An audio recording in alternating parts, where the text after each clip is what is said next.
Meet Joanne Hippolyte, Chief Curator at History Miami. My department puts together and organizes the exhibitions, as well as responsible for bringing in all the wonderful collections that we have that tell the history of Miami. One of those collections is the rare literary papers and personal photos of American Poet Laureate Robert Frost. Jessie Porter Newton lived all her life in Key West, and she was a mover and shaker down there, a real character.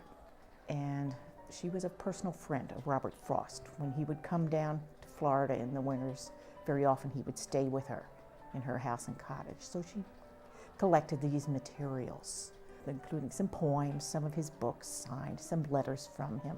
I think that having these papers come to light, essentially, really gives the historical world and anyone with an interest in Frost an additional chunk of information about him and how he spent his time.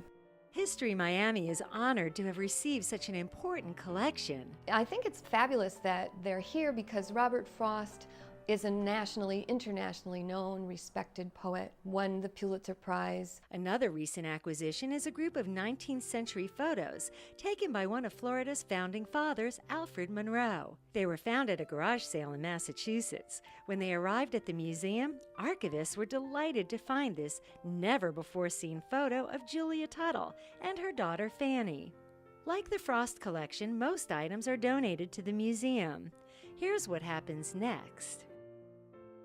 We try to keep things in their original order and together, because that really tells you a lot more than the individual pieces. We get things into archival boxes and, when necessary, archival folders to help preserve them.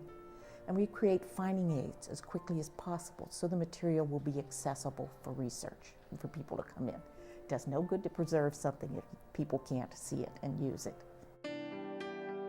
You can discover more about History Miami at HistoryMiami.org.